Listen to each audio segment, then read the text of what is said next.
Mu mwaka gwa 2015 Papa Francis kati omugenzi yawandiika ebbaluwa ye ey'okubiri ey'okwolesebwa oba second encyclical gye yatuuma Laudato Si, mwe yalambikira obwetaavu bw'okutaasa obutonde bw'ensi eno obwonooneddwa ennyo. Mu kiseera ekyo abasaserodoti basatu okuli Reverend Father Emmanuel Katongole, Reverend Father Cornelius Sempala ne Reverend Father Anthony Zachary Reza baali beefumiitiriza ku ngeri y'okwebazaamu Katonda oluvannyuma lw'okujaguza emyaka 25 nga baweereddwa obusaserodoti. Ebbaluwa ya Paapa eno mwe yasabira abantu mu nsi yonna okutaasa, okukuuma n'okulabirira nnyaffe ensi, ye yali ekyokuddamu ky'abakabona ba Katonda bano ne basalawo okutandika kaweefube obw'okutaasa ekibira ky'Ennandera ekyali kisaanyeewo. Kubanga kimanyi bulungi ndi obulamu bwonna, kobere muntu, kobere muti, kobere ensolo, n'amazzi gennyini n'amayinja, buli kimu ekyatondebwa obulamu bwakyo buba mu nnyaffe ettaka. Naga nti no way tulina okuddayo ku ndowooza eyaffe ey'edda etayawula saayansi na ddiini, nti obutonde buno bwonna kitonde kya Katonda, ate buli kantu konna kabeere kamunyeera kalina omulimu gwe kakola ku butonde.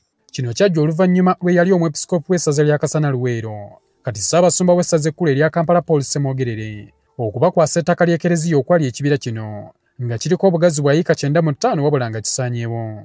Nga bakizuukizza basalawo okukituuma Laazaalo okufaananako nga Laazaalo yali mukwano gwa Yesu gwe yazuukiza ng'afudde, era mu 2019 ne batandika n'ettendekero li Bethany Land Institute okukivunaanyizibwako n'okusomesa abantu ebikwata ku butonde bw'ensi. Bwe kityo Bethany Land Institute n'aba alina ebintu ebyo ebisatu: ekyokukuuma obutonde bw'ensi, okusimba ekibira, okuyigiriza abantu obulungi bw'okukuuma obutonde bw'ensi, ate n'okukola ensimbi.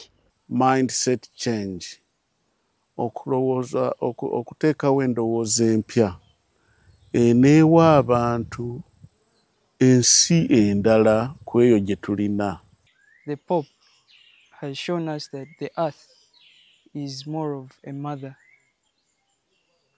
You care for it and it feeds you. You mistreat it, it canes you.